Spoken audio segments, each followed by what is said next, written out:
Olá, tudo bem? Está começando mais um programa de Olho no Social, Sociedade em Foco. E hoje vocês vão ver assuntos relacionados à economia, à saúde e ao seu bem-estar. O nosso programa visitou alguns postos de gasolina para entender um pouco sobre a questão do aumento do combustível. E também visitamos alguns terminais de ônibus para verificar a real situação. Ainda está com superlotação? Vocês vão ver daqui a pouco. E recebemos aqui no estúdio do nosso programa uma analista corporal. Gente, o programa hoje está incrível, você não pode perder. É daqui a pouco, depois da vinheta. Roda aí, produção. Programa de Olho no Social. Sociedade em Foco. Educação. Esporte e lazer. Cultura. Segurança. Culinária. Saúde, política, entretenimento, reflexão com Deus, palavra bíblica. Tudo isso em um só lugar. Programa de Olho no Social. Bom, e a nossa produção visitou alguns postos de gasolina para entender por que está aumentando tanto o combustível. E também verificamos um fator bastante interessante. Tem uma diferença muito grande de preço de um posto para o outro. Então, você tem que ficar de olho, afinal você pode economizar muito aí, né? Vamos acompanhar a matéria que o repórter Gleison Vilela fez pra gente para mostrar como que o preço está aumentando dia após dia e essa diferença de preço de um posto para o outro. Veja só. Olá, Bruna Costa. A nossa equipe está girando de olho no estado de Goiás. E hoje nós estamos aqui no posto Premium. Por que nós estamos aqui no posto Premium na cidade de Trindade? A nossa equipe está recebendo várias ligações a respeito de preços abusivos na área de combustível e outros quesitos no comércio, como supermercados também. Então nós viemos conferir de perto para ver como que estão os preços dos combustíveis. Nós vamos girar e vamos verificar vários postos da cidade, não só Trindade, como outras cidades do interior. Então, a nossa produção está aqui nesse posto. E nós vamos também rodar e girar nos outros postos para ver a situação dos preços de combustível. Vocês verificou naquela placa? Gasolina comum, lá não fala se é comum ou se é aditivada, 5,75. Nós temos o álcool comum, que é o etanol, 3,95. E o diesel S10, 446. Agora nós vamos girar e vamos para outro posto da cidade para ver realmente se os preços estão abusível. Agora nós estamos aqui no outro posto da cidade de Trindade, no posto V&V Rede de Posto. E basta atravessar a rua que já encontramos um aumento nos preços. E a nossa próxima parada foi no alto posto Corujão. Cada posto tem um preço diferenciado. O que está acontecendo nas redes de posto do estado de Goiás? Agora vamos para outro posto, nesse exato momento, conferir como que estão os outros preços dos outros postos de combustível. Maria Ribeiro, que é moradora do setor Vila Pai Eterno, em Trindade, quase sempre abastece no posto Corujão. Afirma que está gastando 20% do seu salário para conseguir abastecer o carro. O que você está achando dos preços? Nossa, um absurdo, porque agora para encher o tanque ficou bem mais caro. Vou gastar em torno de 20% do meu salário por mês para poder completar o tanque de combustível, para poder só trabalhar. Então, na sua opinião, o preço tem que abaixar, está subindo muito. Tem que abaixar, não tem como. E o que a senhora me fala também a respeito do Covid? Afetou você como família, sim, o Covid? Afetou. O meu trabalho, no momento, eu estou trabalhando normalmente, mas afetou, porque o preço de tudo aumentou, não só do combustível. De Trindade, seguimos direto para GO 469, sentido Abadia de Goiás. Paramos no posto Romaria, onde a diferença era ainda maior, mas desta vez para melhor. Nós vimos uma diferença para esse posto do de lá de Trindade. É, esse que tem uma diferença melhor, por isso que eu vim de lá abastecer para cá mesmo. E o que o senhor tem a falar para os governantes a respeito da gasolina, do preço? Aí eles tinham parado de roubar e deixar um pouco de dinheiro para nós aí também e abaixar essas gasolinas, né? Com essa Covid aumentando? Eles estão pondo a culpa na Covid, mas na verdade é o assalto deles, né? Que só vem roubando esses miseráveis. Qual que é o conselho que o senhor daria para esse pessoal? Qual a respeito do posto de preço abusível? A peça abusiva aí, o sindiposto põe eles pra roubar também, né? Já mexi com esse trem aí, eu sei. Você fica indignado com o preço? Com certeza. O que tem que melhorar? Acho que o valor tinha que diminuir. Tá muito alto. Tem diferença de um preço pro outro? Tem. Muito? Muito. Qual que é o recado que você dá para os pessoal aí, dos governantes, o pessoal dos postos de combustível? Vai, que eles pensem em nós. Abaixa esse preço. Agora, novamente, aqui em Abadia de Goiás, no posto IP, dentro da cidade. Olha só os combustíveis. Gasolina comum, 5,559. Álcool comum, 3,799. Diesel comum, 4,499.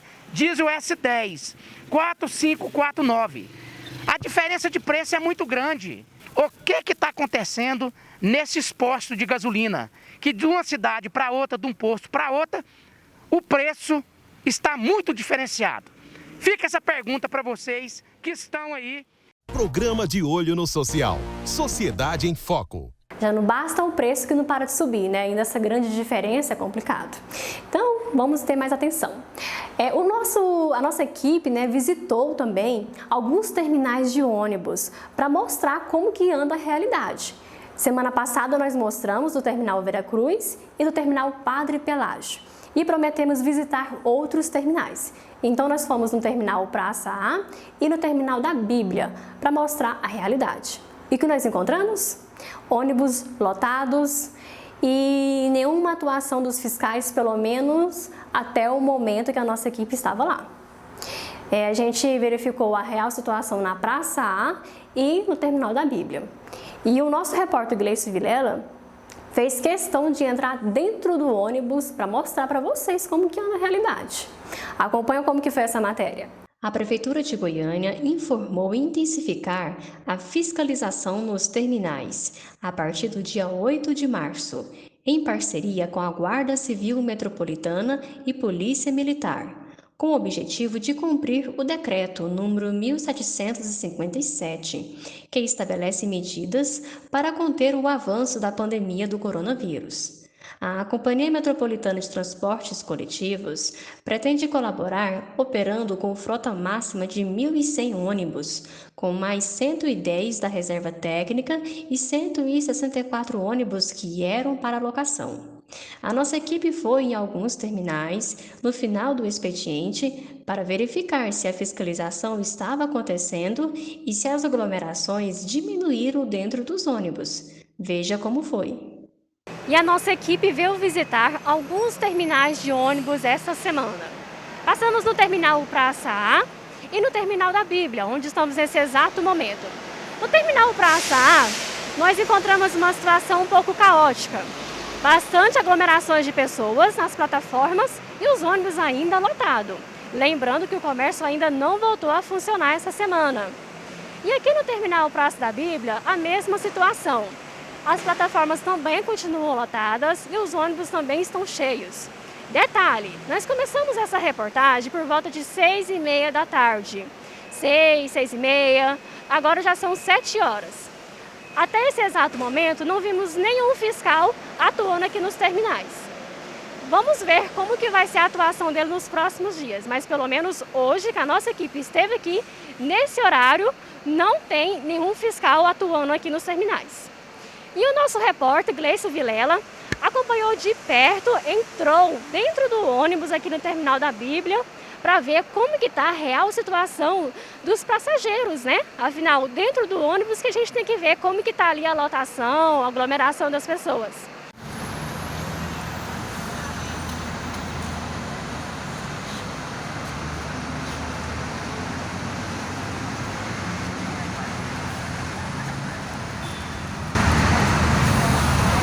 Pode entrar, repórter, porque eu tenho que ver. Oi, você conseguir. Pode entrar e começar a filmar aí, porque eu venho aqui é desse jeito, todo dia. Você tem medo do Covid, não? O Covid que tem medo da gente. O que tá faltando aí? Põe mais ônibus, eu acho. Mais ônibus, mais compreensão dos políticos aí, né? Desse jeito muito aqui todo dia. Tá faltando eles diminuir o salário dos deputados e dar mais um pouco pro trabalhador, né? Que sofre no perrengue todo dia, levantando de madrugada. E o sofrimento desse aqui, ó, correndo risco de levar o corona pra família, né? Quem tem filho, quem tem pai, mãe, idoso, gente de risco, né? A gente tá pegando aqui com o ônibus cheio, não sabe quem tá contaminado. Verdade.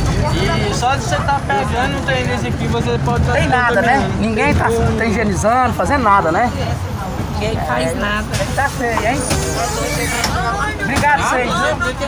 Fica aqui pra você pegar um pouquinho de Covid. Não, vamos ficar então.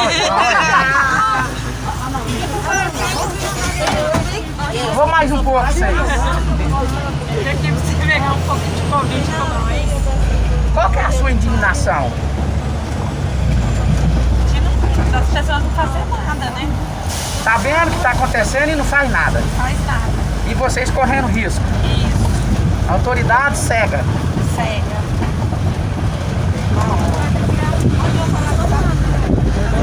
Fala que vai melhorar, que é pra todo mundo andar sentado. Bom, como vocês puderam ver, muita lotação, as pessoas reivindicando ali os seus direitos, querendo falar, né, o que realmente está acontecendo ali dentro. Então, realmente não está funcionando aqui o distanciamento social, não encontramos fiscais nas plataformas e a gente está cobrando, né, uma providência para que algo seja feito. Hoje, essa matéria foi gravada no dia 8 de março.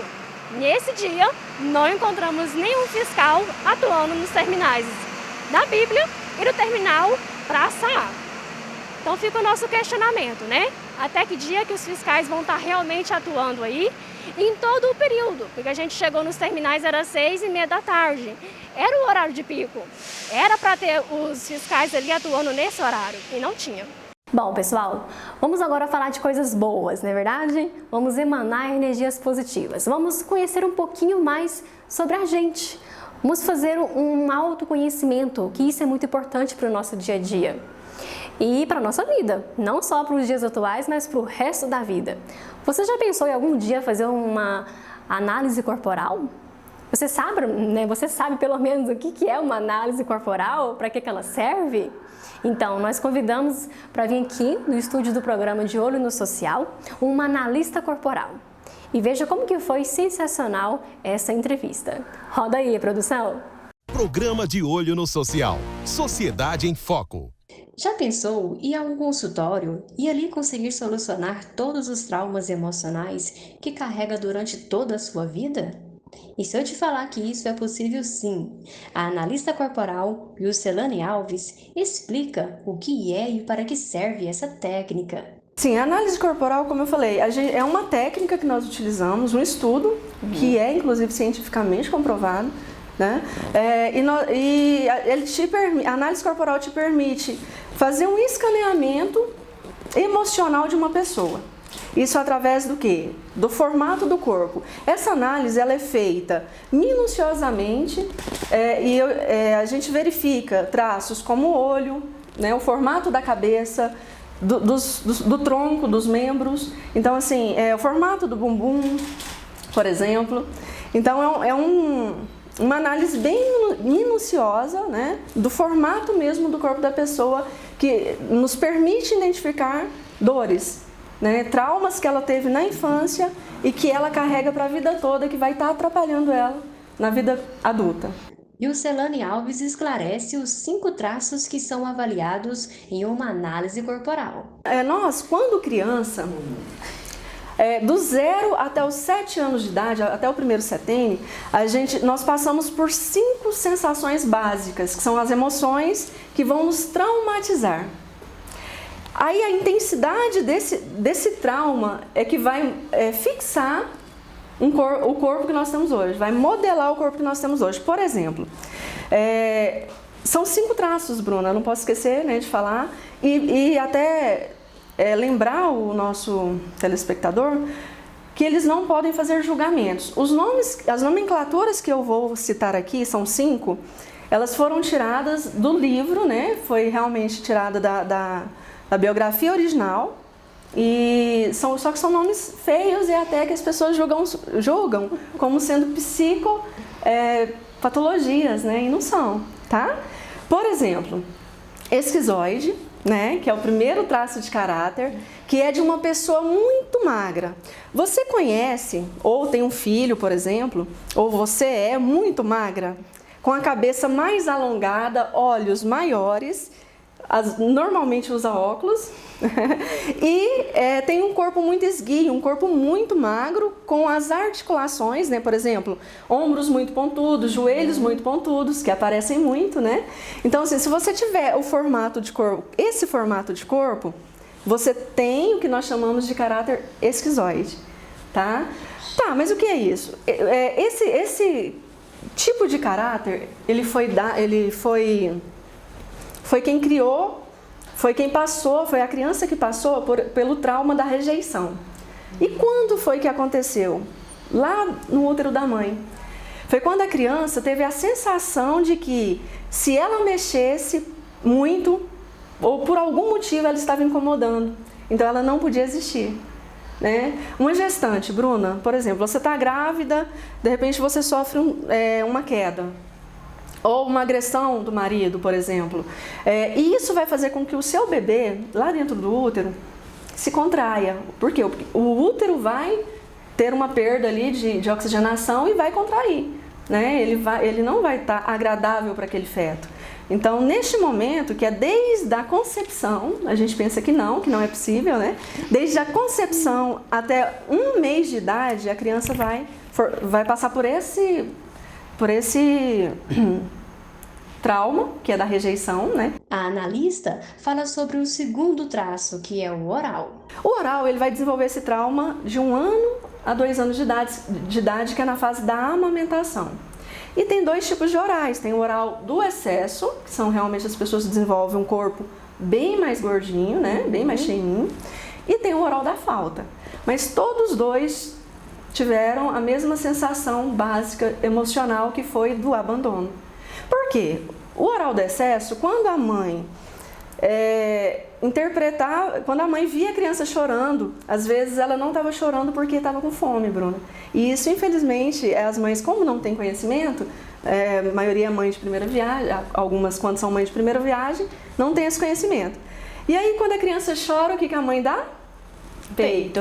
Né? Então, assim, a criança vai entender ali naquele processo de peito, a alimentação o tempo todo, mamar o tempo todo, que aquela real necessidade dela, que às vezes era fralda suja, às vezes era uma cólica, né? Então ela vai entender que a necessidade dela naquele momento não estava sendo atendida e ela vai se sentir abandonada, né? Então, por mais que a mãe naquele momento estivesse dando total atenção, o oral do excesso entende isso, né? Então essa criança, olha só, ela tinha 1 ano de idade, de 1 ano a 2 anos de idade. Ela vai levar para a vida toda um corpo mais cheinho. E ela, na vida adulta, após o primeiro setênio, ela já começa a desenvolver compulsividade por excessos, principalmente a questão da alimentação. Então, às vezes, ela entendia que se ela chorasse, ela conseguia, né, que a mãe estivesse do lado dela por algum motivo. É a única forma dela se comunicar. Então aí vai crescer um adulto que tem um grau de sensibilidade emocional maior, né? Então, assim, uma pessoa que chora com muita facilidade, né? E que, estando na dor do abandono, por exemplo, às vezes ela pode estar entre 1000 pessoas e se sentir sozinha. E aí ela vai começando a descontar nos excessos. Né? Ela vai pecando pelos excessos e aí, quando ela percebe, ela está muito gordinha.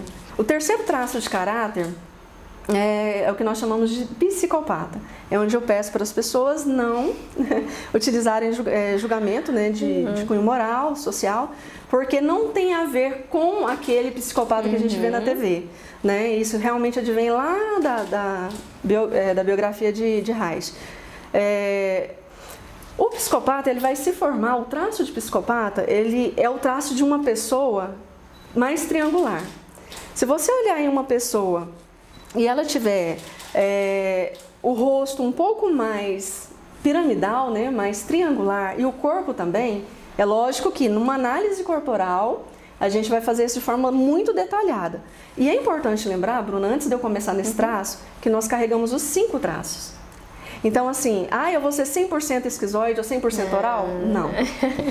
E isso é muito interessante porque a gente consegue carregar diversos recursos ou diversas qualidades, né, por ter todos os traços. Então vamos lá, para o terceiro traço, que é do psicopata, que é da pessoa mais triangular. Essa pessoa desenvolveu esse traço através da dor da manipulação. Sabe quando o bebê está naquela fase de fazer gracinha? E aí o povo peca muito, infelizmente os pais, né, os tutores. Eles pecam muito porque a criança, naquela fase, se a mãe falar, vamos embora, joga beijinho pro fulano, tipo isso, né? Então ali é uma sensação que ela vai ter de manipulação. Então a criança naquela fase, entre os 2 a 3 anos de idade, ela vai perceber que para ela existir, para ela se dar bem na vida, ela precisa manipular. Ou seja, ela precisa negociar. Porque foi assim que ela aprendeu a ser, nessa fase. Sim, o quarto traço é o traço do masoquista. Esse traço, ele vai desenvolver um corpo mais quadrado, né? Esse corpo, ele significa que ele vai aguentar, né? Então, assim, uma das principais características positivas de um masoquista é o quê? O poder da resiliência. Então, só que infelizmente, ele passou por, entre os 3 a 4 anos de idade, ele passou pelo trauma da humilhação. Foi no momento de desfraude. Foi quando os pais estavam ali tirando a fralda, né? Precisava fazer o desfraude e não sabia que aquele bebê não tinha controle do esfíncter anal. Ou seja, ele não ia avisar de forma alguma que estava prestes a fazer cocô, entende? Então, assim, quando a criança é submetida àquela humilhação de que, nossa, você poderia ter avisado, da próxima vez você avisa, né? Então, a criança vai carregar aquela sensação de ter sido humilhada, né, de ter sido envergonhada. Então, isso ela vai levar para a vida. Quando na vida adulta, Bruna, a pessoa é um outro tipo de traço que não costuma se expor muito. Né? O masoquista e o esquizoide são os 2 traços que mais gosta de estar sozinhos e menos gosta de aparecer. Né? Então, assim, na vida adulta ele vai ter mais dificuldade de fazer uma palestra, de se expor. Por quê? Porque ele precisa ter segurança. Para ele se expor, ele precisa ter certeza do que ele está fazendo. Só que, porém, é uma pessoa que vai estudar mais, tem um nível maior de resiliência. E agora, para finalizar, o quinto, né? Que é o rígido, né? Isso. O traço de caráter rígido, ele vai desenvolver lá no momento da sexualidade, que é o último traço de caráter. Aquela criança que ela já está ali finalizando o primeiro setênio, né? Já está entre os 5 a 7 anos de idade, não significa também, Bruna, que esses traumas eles vão acontecer pontualmente de 1 a 2 anos, de 2 a 3 anos, entende? Cada criança ela vai interpretar em um momento, né? Às vezes passa um pouquinho, às vezes, né? Um pouco menos. Mas a criança, quando ela está passando pelo último trauma, que é o trauma da traição ou de se sentir excluída, por quê? Ela, lá no momento em que ela já está percebendo a sexualidade, né? Onde a menina começa a ver que tem um órgão diferente do menino e vice-versa. E aí ela começa a ver o mundo em pares. Não é mais só a mamãe. O bebê ele só entende que existe ele e a mãe. E aí, quando começa, né, a evoluir a idade, nesse momento da sexualidade, a criança, a menina, já vai observar o sexo oposto como sendo o par dela. Quem que é o primeiro sexo oposto que está do lado dela? Geralmente é o pai. É o pai. É o pai ou o tutor. Então a menina, ela vai criar uma certa paixão. Lógico que eu não estou falando de paixão de né? Homem e mulher, né? Homem e mulher, não estou falando disso. Ela vai. É por isso que existe a princesinha do papai. E a menina vê o homem e o pai como um herói e vice-versa. O menino também vê a mãe como herói. Só que isso é muito sério. Isso em outro momento a gente poderia falar até de, por exemplo, complexos de Édipo, complexos de Eletra, que é quando realmente esse trauma ele se fixa de forma tão intensa que existe realmente uma paixão ao ponto de ter relacionamento homem-mulher. Isso é muito sério. Então, assim, evitar beijos nessa fase, evitar se expor sem roupa, contato íntimo, porque a criança já vai ter uma sensibilidade maior com relação à sexualidade. Então, eu queria agradecer, né, ao Wilcelane Alves por ter vindo aqui no nosso estúdio e fez essa mega explicação pra gente aí. A gente tentou trazer da melhor forma para você, telespectador e internauta. Bom, pessoal, o nosso programa já está ficando no final, né? Eu quero agradecer muito a participação de todos vocês e desejar, né, assim, um mês ainda, né, voltado para as mulheres, né? O nosso programa fez uma pequena e singela homenagem a todas as mulheres guerreiras e trabalhadeiras. Programa de Olho no Social. Sociedade em Foco. Salve o mês de março, o mês da mulher. A mulher tem marcado as últimas décadas, demonstrando que competência no trabalho também é um de seus atributos. Ao enfrentar os desafios, a mulher moderna tornou realidade o crescimento do espaço feminino, o que se fez perceber pela sua participação em diferentes áreas da sociedade e lhe conferiu direitos sociais, políticos e econômicos, assim como os indivíduos do sexo oposto. Por isso, é tempo de homenageá-las. O Grupo de Olho no Social, Jornal de Olho no Social, jornal impresso e jornal online, rádio web, TV aberta, imprensa falada e televisiva, em comemoração ao mês da mulher, celebra o avanço das mulheres na conquista de seu espaço, destacando-as em diversos segmentos profissionais, como a mulher professora, a mulher bancária, a mulher diarista, a mulher repórter, médica, política, profissional de estética, odontóloga, a mulher gari, a mulher costureira, militar, a mulher comerciária, dentre tantos outros segmentos profissionais. Não é necessário escolher palavras para demonstrar o carinho e a admiração que temos por todas. Mulheres incríveis fazem o nosso dia a dia se tornar extraordinário, em homenagem à mulher fora do comum que há em você, que tem marcado o nosso tempo, demonstrando que competência no trabalho também é um de seus atributos. Expressamos a nossa admiração e o nosso respeito. Nossa saudação é pra você, mulher moderna. Salve agraciada.